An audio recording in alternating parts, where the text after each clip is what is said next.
Cumprimento a todos com a paz do Senhor Jesus, amém?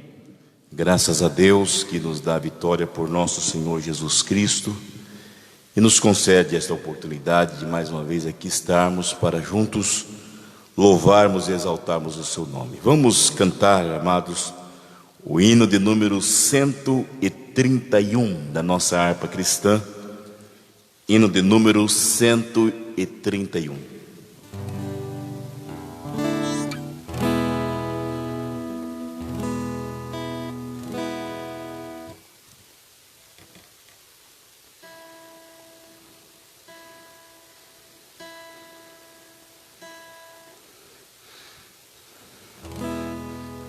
Só em ti, meu Senhor, eu desejo estar e também receber tua luz. De valor em valor, só por ti avançar, ó, me traz junto a ti, meu Jesus. Eu desejo, ó Deus, em Jesus habitar, pois minha alma suspira por ti.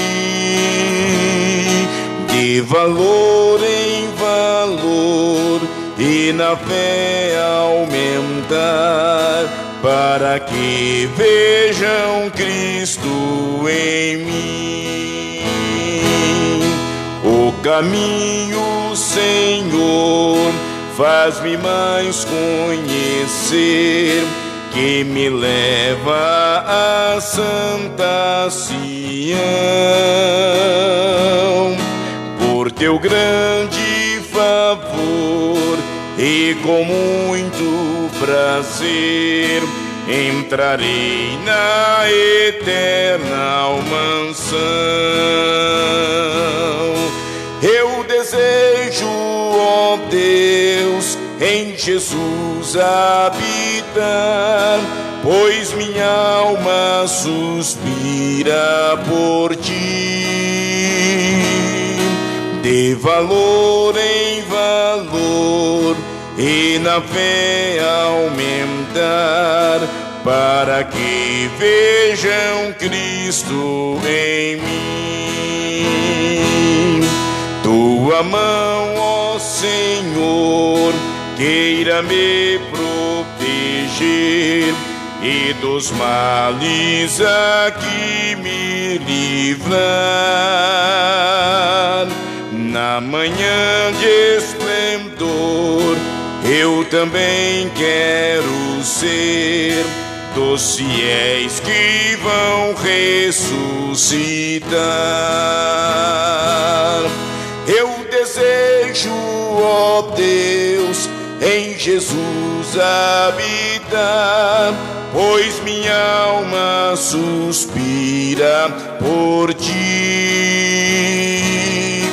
De valor em valor e na fé aumentar, para que vejam Cristo em mim.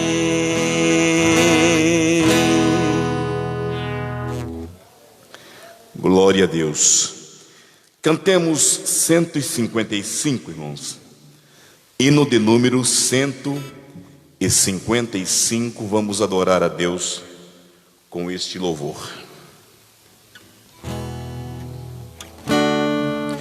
Imploramos, nosso Salvador, teu poder, teu poder, teu poder, divinal poder renovador, teu poder, teu poder, teu poder. Bendita promessa paternal, vem encher-nos de real valor, do pleno poder celestial. Teu poder, teu poder, teu poder, com o óleo sim vem nos ungir. Teu poder, teu poder, teu poder. Pai celeste, faze-nos fluir. Teu poder, teu poder, teu poder. Tu já prometeste derramar tuas bênçãos e nos revestir, pra tua palavra proclamar, com poder, com poder, com poder. Com o fogo vem nos inflamar, teu poder, teu poder, teu poder. E de toda mancha nos limpar, teu poder, teu poder, teu poder. Aquece os frios, ó Senhor, faze-os que dormem despertar. Nós te suplicamos com fervor, teu poder, teu poder, teu poder. Como a brisa queiras assoprar, teu poder, teu poder, teu poder. Deus bendito vem, teu poder, teu poder, teu poder.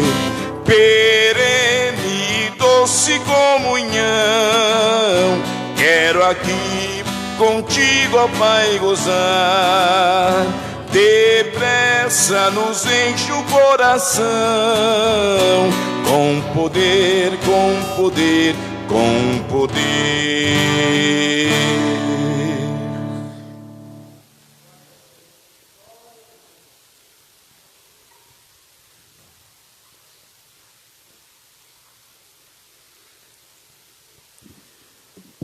Meus queridos irmãos, quero convidá-los para uma leitura na Palavra de Deus, que está no livro de Jonas, capítulo de número 1.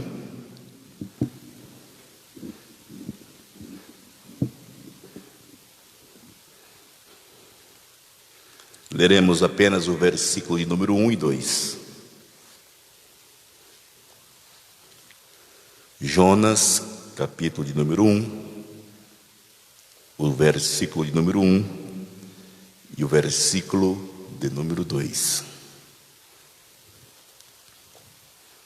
Glória a Jesus. Daniel, Oséias, Amós, Jonas. Quem encontrou, diga amém. Vamos ler. E veio a palavra do Senhor a Jonas, filho de Amitai, dizendo: levanta-te, vai à grande cidade de Nínive e clama contra ela, porque a sua malícia subiu até mim. Amém? Amém. Vamos nesse momento, amados, orar, porque tem um pedido de oração. A Maria de Lourdes pede oração pela Maria Fernanda, porque está com muita ansiedade, não é? Esse tem sido o mal do século, né? Ansiedade, depressão, né? Vamos orar pela Maria Fernanda, para que Deus venha tirar esta ansiedade, que ela possa depositar tudo aos pés do Senhor, né? Lançando sobre Ele toda a vossa ansiedade, porque Ele tem cuidado de vós, disse Pedro, né? Também aqui tem, não fala de quem que é, mas um pedido de oração para que Maria Fernanda, deve ser a mesma pessoa, né? Possa ficar liberta do pânico, do medo. Também a favor, para que Deus venha ajudar o Paulo a consertar a máquina dele. Então já sabe, a pessoa sabe quem é, né? Então vamos orar para que Deus possa atender esses pedidos. Tem mais algum pedido de oração, irmãos? Vamos estar orando uns pelos outros. Sim. Quem? Vamos orar pela irmã Mindalva, para que Deus venha dar saúde a ela, né? Vamos orar para que Deus venha fortalecer suas pernas. Vamos orar para que Deus dê graça, né? E tantos outros irmãos aí que nós já estamos acompanhando. Vamos orar uns pelos outros, para que Deus venha ao encontro da necessidade de cada um dos irmãos. Amado Deus, soberano Pai, na Tua presença, Senhor, nós nos encontramos. Nesse momento, Senhor, aqui em minhas mãos, ó Pai eterno, está esses pedidos de oração pela Maria Fernanda, pelo Paulo. Meu Deus, também tem chegado até nós o pedido de oração pela Manindalva, que não está bem, Senhor. Pai, nós queremos pedir que a Tua bênção, que a Tua misericórdia venha acompanhar a cada um dos Teus filhos, que o Senhor venha em encontro da necessidade de cada um deles, suprindo a necessidade, dando vitória, dando saúde para a glória do Teu nome. Abençoa também todos os nomes, os pedidos de oração que estão nesta caixa de pedido de oração, Senhor. Ajuda cada um dos Teus filhos. Pai, venha curar os enfermos, venha dar vitória, Senhor, àqueles que estão passando por problemas. Abençoa o Teu servo pastor José Roberto, meu Deus. Abençoa Teu servo Antônio. Abençoa, ó meu Deus, Mãe Ivone. Abençoa todos os familiares, Mameire. Ajuda, Senhor, a cada um dos Teus servos. Abençoa a Marinete, abençoa seu esposo. Meu Deus, os demais irmãos que são carentes, Tua serva Manoelza, meu Deus, o esposo. Ó meu Elias, tenha misericórdia deles, meu Deus. Aqueles irmãos que não podem vir aos cultos em razão, meu Deus, das enfermidades, muitos porque a idade avançada não tem condições de caminhar para a Tua casa. Alcança eles, ó Pai, onde estiverem, que eles sejam renovados pelo Senhor, que sejam alcançados pela Tua palavra. Também as pessoas que estão nos acompanhando neste momento, Senhor, eu quero orar por cada vida, por cada pessoa, Senhor, por cada motivo. O Senhor conhece a necessidade de cada um deles. Entra com providência, Senhor, solucionando os problemas, dando saúde, curando, Senhor, as enfermidades, guardando debaixo da Tua potente mão. Pai eterno, muito obrigado por tudo que o Senhor tem feito. É a nossa oração, ó Pai, em nome de Jesus. Amém. Amém. Graças a Deus, amados, por aqui estarmos mais uma vez. E somos gratos pela presença dos irmãos e também por aqueles que estão nos acompanhando nas suas casas, onde estiverem, né? Infelizmente não tem como eu acompanhar aqui a transmissão, porque eu estou ministrando, né? E hoje nós não temos nenhuma pessoa para ficar ali no computador, mas há algumas pessoas que nos acompanham praticamente todos os cultos, e eu quero mandar um abraço a todos eles, né? Os irmãos que são ali de Cuiabá, a Leila, o Alain, meu sobrinho, sempre tem nos acompanhado. Irmãos de Campo Grande que estão nos acompanhando, irmãos de Rondônia, irmão João Celino, também é um irmão que era desse campo, né? Está ali todos, praticamente todo o culto nos acompanhando. Deus abençoe. Irmãos de Diamante do Norte, irmão Davi Cano sempre está nos acompanhando. Irmão de Cidrolândia, Iviema, Novo Horizonte do Sul, Campinas. A gente não tem dimensão de onde chega tudo isso, né? E os irmãos aqui da cidade, os irmãos do campo, as pessoas amigas que não são evangélicas, que sempre nos acompanham, que são muitas. Deus abençoe vocês, tá? Muito obrigado, e que vocês sejam abençoados por Deus, pela palavra de Deus. Este é o desejo do nosso coração, que através das mensagens que são ministradas nesse púlpito, por todos os pastores, os obreiros que aqui estão, vocês sejam grandemente abençoados pelo Senhor. Nós vamos nesta noite falar um pouco sobre estes versículos que temos lido, livro do profeta Jonas. É uma leitura feita no Antigo Testamento e retrata um pouco da história deste homem que foi chamado por Deus para profetizar a uma nação inimiga. É interessante nós estudarmos Jonas pelas grandes lições que o livro nos traz. Se você puder permanecer com a Bíblia aberta, será interessante para acompanhar o nosso estudo nesta noite, aquilo que Deus tem colocado em nosso coração. Então, antes que entremos e falemos um pouco sobre o que nós queremos transmitir nesta noite, nós vemos que Jonas, ele é considerado um profeta menor. E aqueles talvez que não sabem, a Bíblia, quando se fala em profetas, dividindo a Bíblia, né, temos livros históricos, temos livros poéticos, temos epístolas pastorais, epístolas pessoais, temos livros proféticos e temos livros desses profetas, dividem-se em profetas maiores e profetas menores. Não quer dizer, já disse isso aqui uma vez, que o fato dele ser profeta maior ou menor quer dizer da importância da profecia. Não, é a extensão do livro.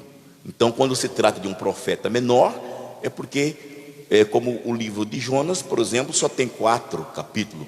Você vai para Isaías, ele tem 66 capítulos, né? Ezequiel, 40 e tantos capítulos, assim vai. Então, é por isso que são chamados profetas maiores e profetas menores. E Jonas é considerado o profeta menor. Ele profetizou aproximadamente no ano 793 a 753 a.C., no reinado de Jeroboão II. Jonas foi um profeta que Deus levanta para profetizar a uma nação pagã, uma nação inimiga. Quando você estuda sobre a nação da Assíria, cuja capital era Nínive, por muito tempo eles foram inimigos do povo de Deus, a ponto que os judeus odiavam os assírios. Eles não admitiam de forma alguma, que Deus falasse com os assírios, que os assírios fossem restaurados. Qual é a lição que Deus dá aqui à nação de Israel? Porque Israel, sendo o seu povo, Israel sendo o povo escolhido de Deus, lamentavelmente não dava ouvido à voz de Deus. Deus sempre levantou profetas para falar com a nação. No entanto, entrava por um ouvido, saía por outro. Ou seja, aparentemente, até no primeiro momento, eles tinham certo temor. Mas quando passavam um período muito curto, eles retornavam, voltavam a fazer tudo novamente. E Deus levanta outro profeta, e assim por diante. Então Deus usa a nação da Síria para que pudesse dar uma lição ao povo de Israel. E aqui nós vamos aprender um pouco sobre Jonas. Jonas, então, estava na região da Galileia, de acordo com os comentadores, e estava em Jerusalém, na realidade. Ele estava em Jerusalém. E o Senhor chega para ele e fala para que ele fosse à cidade de Nínive. A primeira lição que nós vamos tirar daqui é que o amor de Deus pela vida da humanidade é muito grande. Observem vocês que eu acabei de dizer a situação daquela nação de Nínive, a capital da Síria. Era uma capital perversa, cruel, imoral. Se você vai para Naum, é só você folhear a Bíblia aí para frente, umas 2 páginas, 2, 3 páginas, depende da Bíblia. Você vai passar Miqueias, depois vai Naum. Naum foi um profeta de Deus levantado para profetizar contra Nínive. Quando você lê o capítulo de número 1, versículo de número 11, para que entendamos um pouco como era a cidade de Nínive, diz assim: de ti saiu um que pensa mal contra o Senhor, um conselheiro e Belial. Olha como era a situação. Eu não vou ler os versículos anteriores por questão do tempo, você poderá ler na sua casa. No capítulo 2, versículo 12. Leia o capítulo 12. O versículo 12, perdão, do capítulo 2. Diz assim: o leão arrebatava o que bastava para os seus filhotes, e estrangulava a presa das suas leoas, e enchia de presas as suas cavernas e seus covis. Eis que eu estou contra ti, diz o Senhor dos exércitos, e queimarei na fumaça os teus carros, e a espada devorará os teus leõezinhos, e arrancarei da terra a tua presa, e não ouvirá mais a voz dos teus embaixadores. Observe que Deus usa Naum para trazer uma palavra de juízo a Nínive. Era esta a palavra. Por quê? Porque era uma cidade perversa, cruel, imoral. Capítulo 3, o versículo 1. Ai da cidade ensanguentada, ela está toda cheia de mentiras, de rapina, não se aparta dela o roubo. Versículo 4, por causa da multidão dos pecados, da muito grandiosa meretriz, da mestra das feitiçarias, que vendeu os povos com seus deleites, e as gerações com as suas feitiçarias. Versículo 16, multiplicaste os teus negociantes, mais do que as estrelas do céu, a locusta se espalhará e voará. O versículo de número 19, não há cura para a tua ferida, a tua chaga é dolorosa, todos os que ouvirem a tua fama, baterão as palmas sobre ti, porque sobre quem não passou continuamente a tua malícia? Veja que Naum traz uma palavra dura para Nínive. Então, pela lógica, por ser uma nação cruel, perversa, por ser uma nação que sempre perseguiu o povo de Deus, a lógica era que Deus o quê? Destruísse a cidade. E interessante, porque existe algo que nós vamos até estar no último ponto, vou até falar agora e vou deixar ele e não falarei depois. Que Jonas precisaria entender é a soberania de Deus, ou seja, e a presciência. Deus sabia ou não sabia da condição de Nínive? Sabia.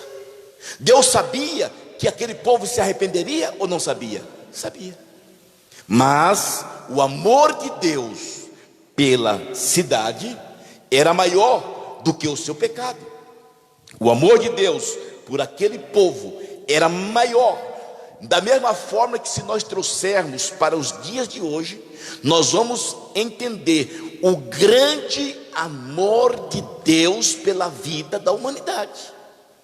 As pessoas não conseguem entender, as pessoas não conseguem enxergar o quanto Deus nos ama, e lamentavelmente eles deixam de dar crédito à palavra de Deus, enquanto Deus está demonstrando o seu amor para conosco dia após dia. Glória a Deus. Então o amor de Deus se manifesta nesse momento. Versículo de número 2 exatamente, diz assim: levanta-te, vai à grande cidade de Nínive e clama contra ela, porque a sua malícia subiu até mim. Jonas, até aqui Deus não tinha dito qual seria a mensagem, mas levanta e vai à grande cidade de Nínive e clama contra ela, porque a sua malícia subiu diante de mim. A outra coisa que nós aprendemos aqui é que Deus sempre precisa do homem. Alguém que diz que Deus não precisa do homem, em certo ponto, esse dizer tem uma razão, porque Deus é todo poderoso, né? Se Ele quiser, mas se você for olhar pela Bíblia, Deus sempre usou homens para fazer a sua obra. Embora Ele seja Deus, sendo Deus o Todo-Poderoso, Ele sempre usou homens para que o trabalho fosse feito, para que a mensagem fosse pregada. Enfim, Deus sempre usou. E Deus usa agora aquele homem, chega para Jonas e diz para ele: levanta-te, vai à cidade de Nínive. Quem era esse homem? Jonas, filho de Amitai, profeta do Senhor. Mas Deus diz para ele: vai lá. E interessante, amados, que Jonas conhecia o Deus que ele servia. E isso nós vamos ver no final do livro de Jonas. Quando Deus disse: levanta-te e vai à cidade de Nínive, sabe o que ele fez? Ele mudou o rumo. Nínive ficava distante de Jerusalém aproximadamente 1.300 quilômetros. Então o que ele faz? Ele pega, caminha 55 quilômetros, vai até Jope, que era uma cidade marítima, e compra uma passagem exatamente para Tarsis, que ficava numa região totalmente oposta. Tarsis ficava onde hoje é o sul da Espanha. Ele entra no navio e fala: bom, Deus manda para cá, Nínive, próximo ao rio Tigre, rio Eufrates, ficava na região onde é o Iraque. Ele fala: eu vou para a Espanha, eu vou fugir da presença de Deus. Há pessoas que lamentavelmente não conseguem entender que de Deus ninguém foge. Não há como você, o homem, fugir da presença de Deus.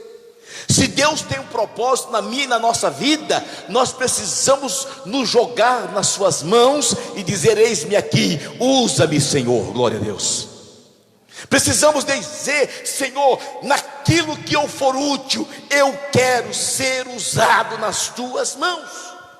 Deus quer nos usar. Deus está à procura de pessoas dispostas. Deus está à procura de pessoas que tenham coragem de evangelizar, que tenham coragem de falar a palavra, que tenham coragem de pregar o evangelho como ele é. Deus está à procura dessas pessoas. E quando se fala homem, na Bíblia está tratando de uma forma genérica. É homem, mulher, jovem, criança. Deus usa quem Ele quer. E a Bíblia diz que Ele usa dos remidos o menor. Se você é o menor, pode levantar a mão e dizer: usa-me, Senhor, eu estou aqui. Glória a Deus. Eu quero ser usado por Ti. Bendito seja o nome do Senhor. Aleluia. Deus sempre conta com nós.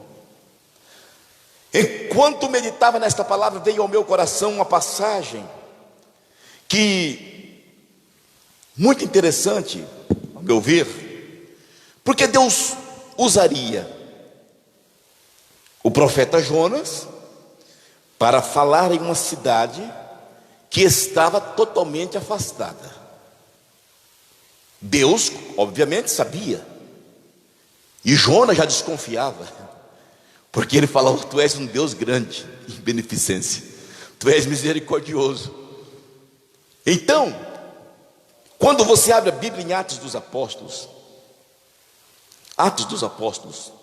no capítulo de número 9, nós vamos ver uma passagem bastante conhecida sobre a conversão de Saulo de Tarso. A Bíblia Sagrada nos diz, e vocês que são conhecedores, aqueles que leem a Bíblia, que estudam, que ouvem a palavra, sabem muito bem que este homem era perseguidor da igreja. Saulo, ou futuramente Paulo, né? E esse nome não foi Deus que deu a Saulo, porque alguém dizia, e Jesus trocou o nome de Saulo. Não, senhores, a Bíblia não diz isso. Lucas diz lá: e Saulo, que também se chama Paulo. E de acordo com os estudiosos, foi o próprio Saulo que colocou, que mudou o seu nome. De Saulo, que vem de Saul, para Paulo, que significa pequeno. Então, a conversão daquele homem perseguidor, embora fosse um doutor da lei, criado aos pés de Gamaliel, profundo conhecedor, mas quando ele ouve agora esse novo evangelho, ele sabe que se propaga agora uma nova doutrina de um homem que morreu, ressuscitou. Ele que era doutor da lei mosaica e era fariseu, e uma das coisas que eles refutavam era a questão da ressurreição. Ele agora começa a perseguir os irmãos, as pessoas que criam. E ele, no caminho de Damasco, o que acontece? Encontra-se com quem? Com Jesus, melhor, Jesus encontra com ele. É interessante isso, né? Porque a gente fala assim, quem quer aceitar Jesus? Não somos nós que aceitamos Jesus, é Jesus que nos aceita. É Jesus que tem um encontro conosco, porque se depender de mim e de você, nós nunca iremos ao encontro de Jesus, mas Ele vem ao nosso encontro, glória a Deus, dizendo: eu preciso de você, eu tenho algo para realizar na tua vida, eu preciso de você. Porque nós entendemos que existe uma chamada para a salvação, mas existe uma chamada específica de Deus na vida do homem, para um ministério, para uma função específica, e dali ninguém vai fugir, glória a Deus. Não foge não, porque Deus trata com ele. Ele está em uma carruagem, possivelmente, e ele cai, ouve a voz: Saulo, Saulo, por que me persegues? Quem és tu, Senhor? Eu sou Jesus a quem tu persegues. E aquela conversa, né, de Jesus com ele, que privilégio. E a Bíblia diz que ele chega, entra na cidade, vai à rua direita, na casa de Judas, e o Senhor, e ali ele está, aquele homem recebe, e Saulo está ali agora de joelho. Aqui nós vemos Deus usando dois homens para duas situações diferentes. Em primeiro lugar, Deus está chamando Saulo para uma missão específica. Qual delas? Levar o seu nome diante dos gentios. Bíblia. Segundo homem que Deus usa, Ananias, para que fosse até Saulo, orasse por ele, o batizasse, para que dali ele pudesse sair fazendo a obra de Deus. Mas uma coisa interessante é que quando Saulo está orando, quando aquele homem está prostrado, falando com Deus, a Bíblia Sagrada nos diz, Atos dos Apóstolos, capítulo número 9, se você está com a Bíblia aberta, né? Diz assim a Bíblia, no versículo 11: e disse-lhe o Senhor: levanta-te, vai à rua chamada direita, e pergunta em casa de Judas por um homem de Tarso chamado Saulo, pois eis que ele está orando. E numa visão, ele viu que entrava um homem chamado Ananias, e punha sobre ele a mão para que tornasse a ver. Interessante que Deus mostrou antes. Deus mostrou a Saulo o que aconteceria. Aí, o mesmo Deus que fala com Saulo, chega, que fala com Ananias, diz para Ananias: vai lá, vai na rua direita, vai na casa de Judas, vai orar por Saulo. É o mesmo que fala com Saulo, porque ele tem uma visão. Mas acontece que quando Deus fala com Ananias, Ananias já tinha ouvido a fama daquele homem. E é isso que muitas vezes nós queremos fazer. É o quê? Fugir. Fugir. Ananias a princípio quis fugir como Jonas fugiu. Porque ele, veja aqui, o versículo de número 13. Respondeu Ananias: Senhor, de muitos ouvi acerca desse homem, quantos males tem feito aos teus santos em Jerusalém. E aqui tem poder dos principais, dos sacerdotes, para prender a todos os que invocam o teu nome. Era como se ele dissesse: ô Senhor, o senhor está normal? Vamos usar um linguajar bem. O senhor não conhece ele não? Eu vou falar para ele, para o senhor, quem é Saulo, viu? Esse homem anda perseguindo o teu povo. Lá em Jerusalém ele fez um estrago tremendo. Olha, Senhor, era como se ele dissesse isso. O senhor lembra da morte de Estevão? Quando Estevão estava sendo morto, as vestes de Estevão foram colocadas nos pés de Saulo. Ele estava lá, ele consentiu. Interessante que todo aquele que busca uma fuga, ele quer se justificar diante de Deus.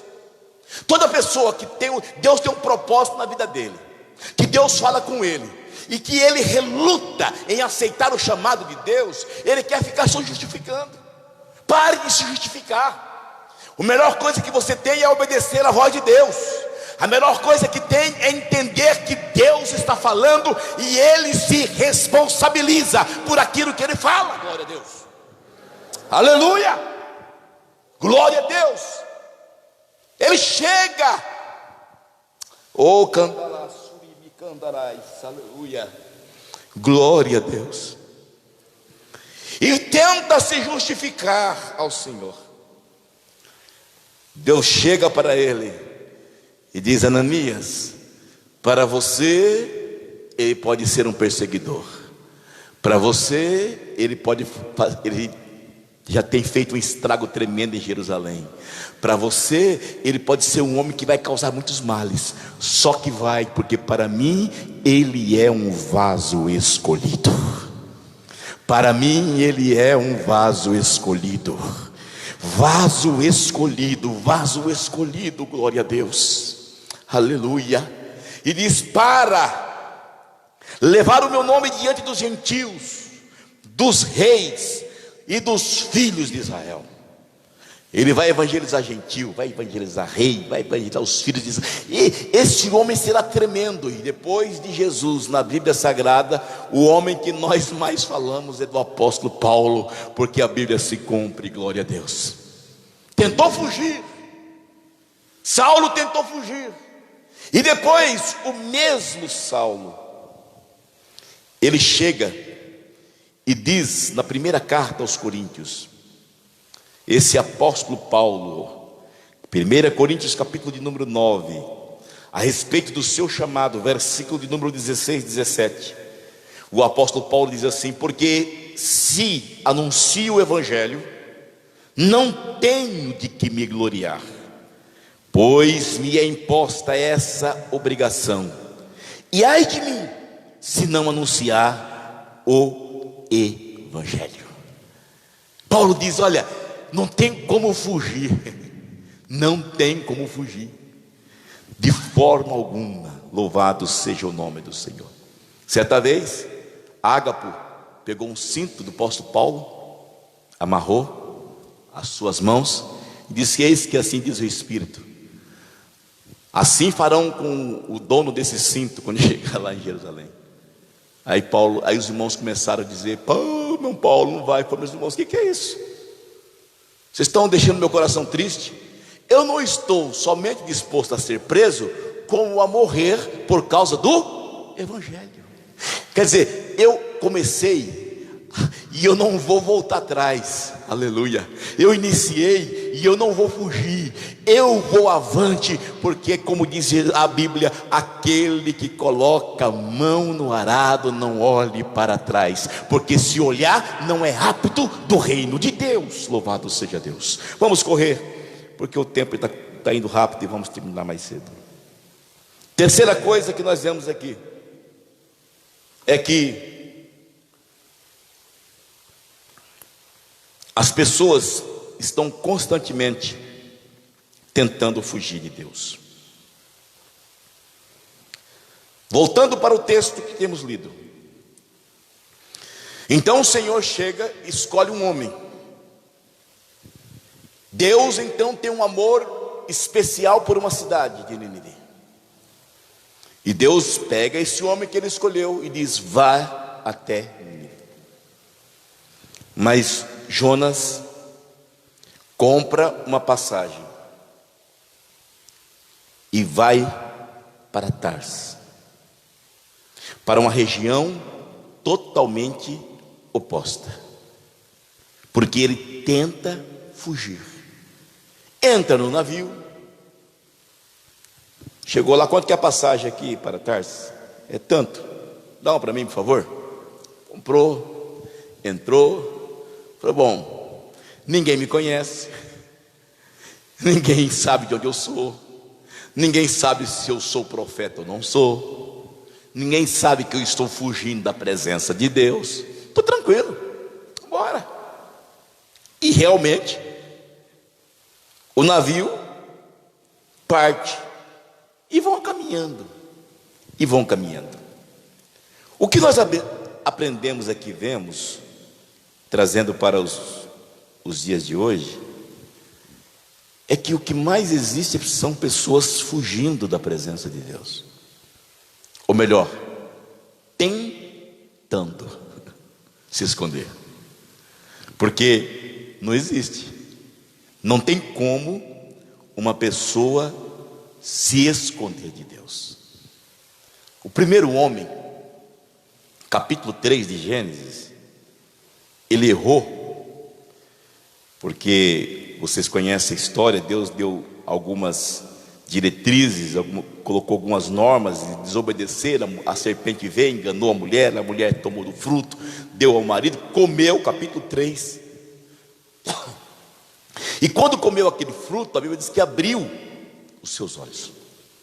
Abriram-se os olhos e observaram que estavam nus.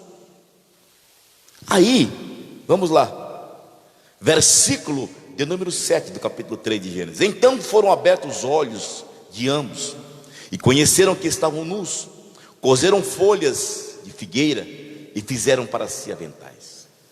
Tentaram cobrir a sua nudez. E agora, a Bíblia diz que pela viração do dia, Deus vinha e falava com eles. Versículo de número 8. E ouviram a voz do Senhor Deus, que passeava no jardim pela viração do dia. E fez o quê? Escondeu-se Adão e sua mulher da presença de Deus. O que leva uma pessoa a fugir, ou tentar fugir, ou se esconder da presença de Deus? Nesse caso, pecado. Porque eles pecaram, e o pecado deixa a pessoa envergonhada. E eu vou dizer, feliz daquele que fica envergonhado, viu? Porque aquele que se acostuma, aí ele está em declínio total espiritual. Porque quando a pessoa peca, se envergonha, fica triste, fica batido e diz: eu preciso me consertar, glória a Deus por isso. Não porque ele pecou, mas porque ele quer se consertar. Mas quando a pessoa peca e acha que está tudo normal, não, tranquilo, beleza. Eu fico preocupado com algumas confissões, quando a pessoa vem pedir perdão. Pastor, eu pedi perdão, né? Porque o senhor sabe, né? Alegre, não vê, não se percebe arrependimento. Mas ao passo que alguns vêm já com lágrimas: ô pastor, não sei, me perdoa em nome de Jesus. Não, é para a igreja que você vai pedir perdão. Tá bom, eu vou pedir, não tem perigo não. Eu peço perdão para quem quiser, mas eu preciso me libertar disso. Você vê que há um verdadeiro arrependimento na vida da pessoa. Aleluia, glória a Jesus. Mas muitas vezes a pessoa quer fugir. Há pessoas que não têm coragem de encarar. Adão não teve coragem mais, porque antes Deus vinha pela viração do dia e conversava. Não sei se cara a cara, se uma nuvem ocultava, não sei, porque o Deus Todo-Poderoso, né? Não sei se alguém, se ele conseguiu ver a face de Deus, via a face de Deus. A Bíblia não diz, eu não vou entrar em detalhes, não vou além do que está na Bíblia. E acontece que ali ele sente a diferença. Quando Adão, opa, Deus está vindo, vamos fugir da presença dele. Sendo que Deus já sabia de tudo, Deus já conhecia tudo, estava tudo nu e patente diante dos olhos do Senhor. E a Bíblia diz que o Senhor chega e diz: Adão, onde estás? Aí ele disse: olha, eu ouvi soar a tua voz do jardim, temi, porque estava nu e escondi-me. te mostrou que estava nu? Comeste da árvore, do fruto que te ordenei que não comesse. Aí começou aquele jogo de empurra. Foi a mulher foi a serpente. E ali os irmãos conhecem a história. O Salmo 139, Davi deixa bem claro. Ele relata aqui que ninguém pode fugir da presença de Deus. Salmo 139, o verso de número 7 até o verso de número 12. Para onde me irei do teu espírito? Ou para onde fugirei da tua face? Se subir ao céu, tu aí estás. Se fizer do céu a minha cama, eis que tu ali estás também. Se tomar as asas da alva, se habitar nas extremidades do mar, até ali a tua mão me guiará e a tua destra me susterá. Se disser, de certo que as trevas me encobrirão, então a noite será luz à roda de mim. Nem ainda as trevas me escondem de ti, mas a noite resplandece como o dia. As trevas e a luz são para ti a mesma coisa. A mesma coisa. Mas lamentavelmente há pessoas que tentam fugir. E quando a pessoa tenta fugir, como Jonas tentou, aí venho para o quarto ponto. Toda fuga tem uma consequência. Toda fuga tem uma consequência. Entra no navio, para onde ele vai? Para o porão, já desce, põe um travesseiro, possivelmente, né? Estou imaginando, deitou e foi dormir. Ele achou, Deus não está me vendo, ninguém sabe onde eu estou. Aí Deus falou assim: eu estou te vendo aí, rapaz. Eu te mandei para mim me visitar em Tarsis, mas espera aí, eu já vou tratar. Estende a mão, e agora começa uma tempestade em alto mar. A Bíblia diz, versículo 4 de Jonas, do capítulo 1: mas o Senhor, isso aqui não foi força da natureza, não é?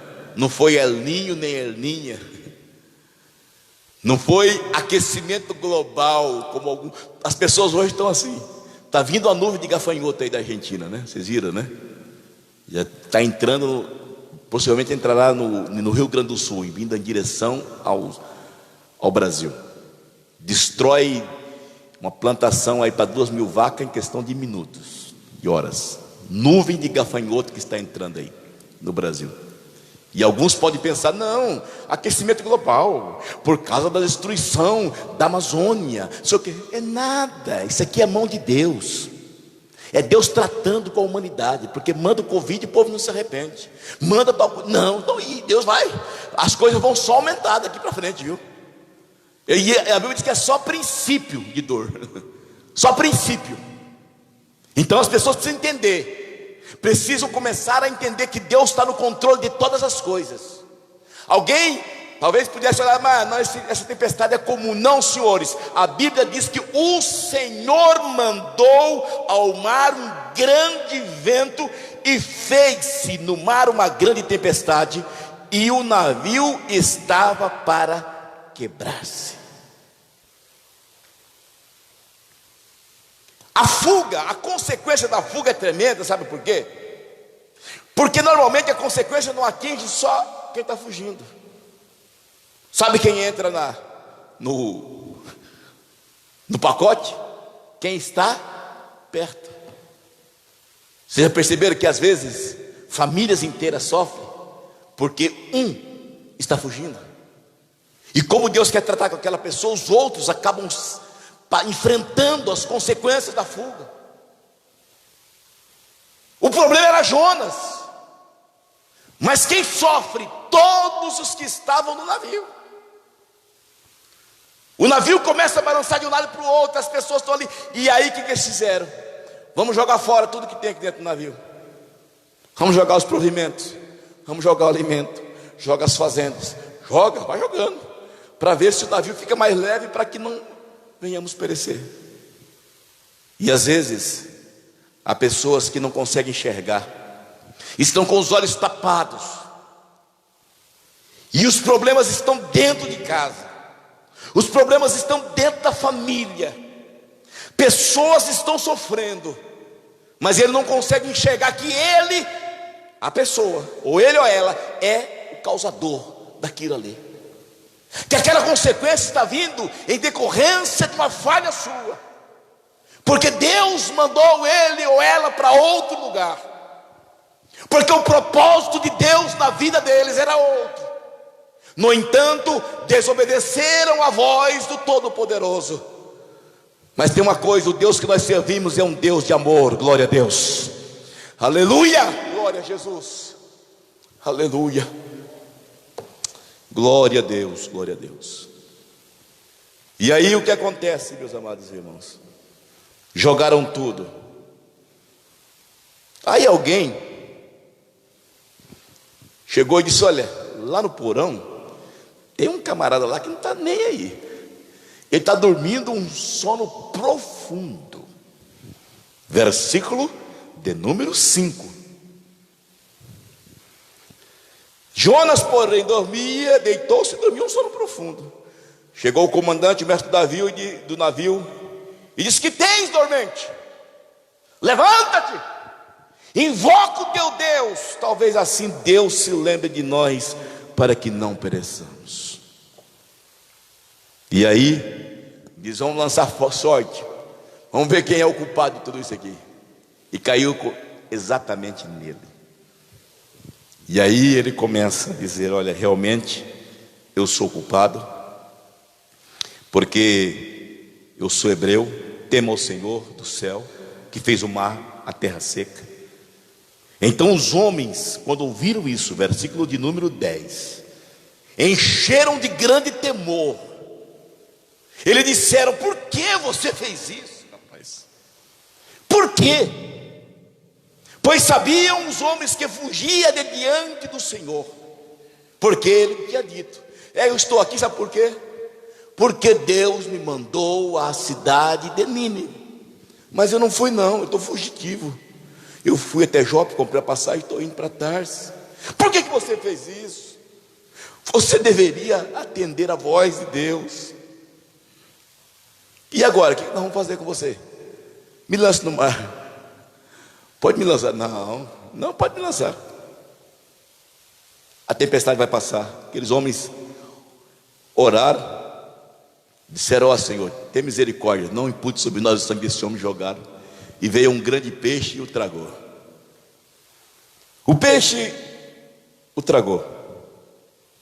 E aqui nós vemos o quinto para encerrarmos.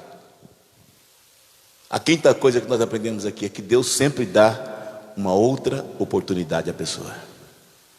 Amém? Deus sempre dá outra oportunidade àquele que tenta fugir da sua presença. Espera aí, você não quer não? Aí Deus aperta.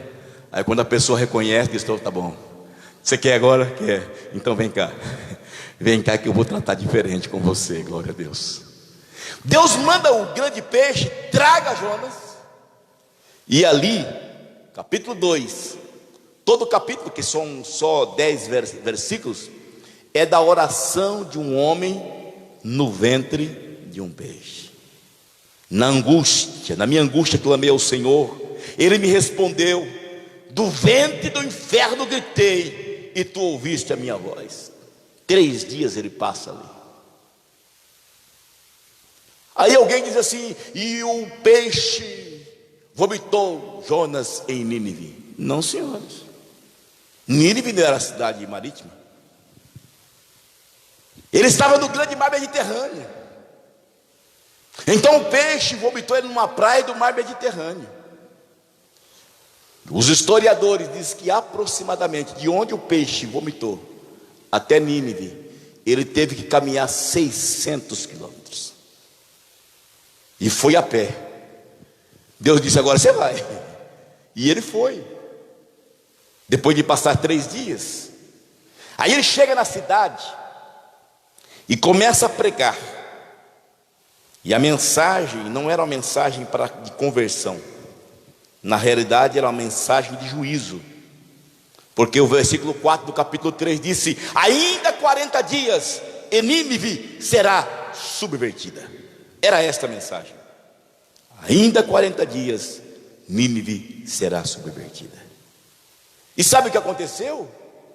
Os homens creram. O que Deus queria mostrar, e repito, à nação de Israel era isso. Eu falo com vocês o tempo todo, eu uso os profetas, prego para vocês, vocês não se arrependem. No entanto, Nínive, uma cidade perversa, cruel, maldosa, eu mando um profeta dizendo que vou destruir, ele se arrepende. O rei chamou o povo e disse: não, peraí, vamos nos arrepender, vamos nos humilhar, vamos vestir de sacos, vamos vestir de panos, de saco, do maior ao menor, vamos jejuar. Disse o rei, aleluia. E assim aconteceu. E Deus mudou a situação. Glória a Deus. Quando eu vejo aqui, já vou encerrar, essa passagem aqui de Jonas, e de Deus demonstrando o seu amor, dando uma segunda chance, eu me lembro do filho pródigo. A chance que Deus deu àquele moço, porque aquela parábola é uma parábola que retrata alguém que tinha tudo dentro de casa e que diz: não quero mais, dá minha parte aí, eu vou embora, para mim não serve mais. E foi. E a Bíblia diz que ele viveu dissolutamente, gastou tudo quanto tinha com as meretrizes.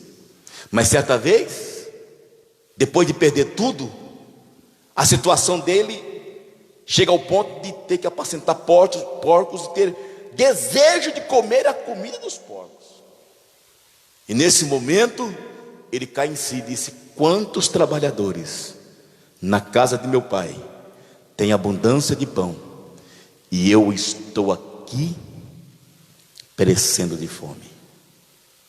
Já sei, levantar-me-ei e irei ter com meu pai, e dir-lhe-ei: pai, pequei contra os céus, contra ti, não sou digno de ser chamado teu filho, mas me aceita como um dos teus trabalhadores. Qual é a surpresa daquele jovem? Quando ele começa a caminhar e vai andando, de repente, a uma distância considerável, quem vê o filho? O pai. Ele olha, embora ele estivesse maltrapilho, ele estivesse sujo, ele estivesse descalço, o pai o reconheceu e falou: vem cá. Foi correndo, abraçou, beijou, aleluia. E o filho disse: pai, pequei contra os céus, contra ti, não sou digno de ser chamado teu filho, aceita como nos seus jornaleiros. Mas o pai estava disposto a dar uma segunda chance àquele moço. Glória a Deus. Trazei-me depressa o melhor vestido, traga a melhor túnica para esse jovem. As vestes é o que diferenciava o servo do filho. Por isso que o pai diz: traga a melhor túnica, para que todos que olhar para ele vão ver que ele é o meu filho, que ele não é servo. Glória a Deus. Coloca um anel aí, aleluia, sinal de autoridade. Coloca sandálias nos pés, aleluia. Oh, aleluia. O escravo andava descalço, mas meu filho vai andar de sandálias nos pés. Bendito seja o nome do Senhor. Deus deu a segunda chance àquele povo, e Deus deu a segunda chance a Jonas. Ao mesmo tempo, Deus deu a oportunidade ao povo, porque eles se arrependeram. E Deus disse: eu ia destruir, mas não vou destruir mais. Só que tem uma coisa: Jonas, oh meu Deus do céu, como a gente é difícil, né? Aí chega o versículo de número 4. Glória a Deus. Versículo 10 do capítulo 3. E o Senhor viu as obras dele, como se converteram do seu mau caminho, e Deus se arrependeu do mal que tinha dito lhes faria, e não fez. Aí quando você vai para o capítulo 4, Jonas ficou desgostoso, Jonas ficou triste, ficou ressentido. E aqui eu disse, aqui prova o que eu disse no começo, porque ele fugiu. Ele disse: ah, Senhor, não foi isso que eu disse estando ainda na minha terra? Por isso me preveni fugindo para Tarso. Eu sabia, quando o Senhor chegou e falou comigo: levanta-te e vai à grande cidade de Nínive e prega contra ela, porque cheira mal os meus olhos, minhas narinas. Eu já sabia. Por isso que eu falei: não vou não, porque se eu for lá prevenir, não vai acontecer nada. Ele estava preocupado com a palavra dele. O que é isso? Ele estava preocupado com a reputação dele. Ah, e agora eu falei que Deus ia destruir, não vai destruir mais. Que é isso? Ele deveria muito bem ele se alegrar e dizer: glória a Deus, porque Deus preservou esta cidade, porque Deus é longânimo, porque Deus é benigno, porque Deus é amor. Mas não, desgostou-se. Chegou ao ponto, entra numa depressão profunda. Capítulo 3, versículo 3 do capítulo 4, que ele pede a morte. Tira a minha vida, porque melhor me é morrer do que viver. Que situação, né? Aí ele sai da cidade. No verso 4, Deus diz para ele: é razoável esse teu ressentimento? Jonas saiu da cidade, assentou-se ao oriente da cidade, fez uma cabana, se assentou embaixo dela à sombra, até que veio ver o que aconteceria. O Senhor fez nascer uma boboreira, subiu por cima de Jonas para que desse sombra. Oh, maravilha! Aí a Bíblia diz no versículo 7: mas Deus enviou um bicho no dia seguinte, ao subir a alva, a qual feriu a boboreira, e esta secou. E aconteceu que, aparecendo o sol, Deus mandou um vento calmoso oriental, e o sol feriu a cabeça de Jonas, e ele desmaiou, e desejou com toda a sua alma morrer. Disse: melhor me é morrer do que viver. Deus disse: é razoável que você ficou aí enfadado, né? Porque te enfades por causa da boboreira. E ele disse: é justo que me enfade, a ponto de desejar a morte. Diz: ah, que legal, hein? Você teve compaixão da boboreira. Você não plantou, você não fez ela crescer, você não fez nada, né? Você não fez nada. Ela nasceu num dia e na noite pereceu. Eu vou te fazer uma pergunta: e não hei de ter compaixão da grande cidade de Nínive, em que estão mais de 120 mil homens, que não sabem discernir entre a sua mão direita e a sua mão esquerda, e também muitos animais? E aqui encerra o livro. Deus chega para Jonas e diz: ô Jonas, entenda uma coisa, eu faço o que eu quero. Se eu tinha dito que destruiria, e não vou destruir mais, é porque houve arrependimento no povo. Glória a Deus. O que Deus quer de nós nesta noite, queridos, é que entendamos que não há como fugir da sua presença. Deus tem propósito na vida de cada um de nós. Amém? A melhor coisa é nós nos jogarmos na presença do Senhor, é deixar que Deus nos use. Aleluia. Mas não sei falar, não tem problema. Da forma que você fala, Deus vai te usar. Mas não sei pregar, não interessa, Deus vai te usar. Aquilo que vier à tua mão, faça conforme as tuas forças, porque para a sepultura onde irás, diz Eclesiastes, lá não tem indústria, não tem comércio, não tem nada. Tudo que vier à tua mão hoje, faça conforme a tua força. Que Deus abençoe a cada um de vocês, os irmãos, os nossos amigos que estão nas suas casas. Deus abençoe, meus amados. Vamos nos colocar na presença de Deus. Fique em pé, por favor. Vamos deixar que Deus trabalhe em nossas vidas a cada dia, e não vamos fugir da presença de Deus. Os olhos do Senhor estão em todos os lugares. Amém? Querido Deus e Pai, muito obrigado, Senhor, por esta oportunidade. Obrigado porque o Senhor tem nos concedido o privilégio de aqui falarmos a Tua palavra nesta noite. Obrigado pela vida dos irmãos que aqui estão presentes, por aqueles que estiveram nos seus lares. Despede-nos em paz, nos guarda, nos proteja, Senhor, nos ajude, para que possamos amanhã regressar aqui para o momento de oração na Tua presença. Pai eterno, dê-nos uma noite de descanso, de paz, e a nossa oração em nome do Senhor Jesus. Que a graça do nosso Senhor Jesus Cristo, o amor de Deus, a comunhão e a consolação do Espírito Santo seja com cada um de nós. Vamos dizer juntos: amém. 2020, buscando a santificação. Deus abençoe a todos em nome de Jesus.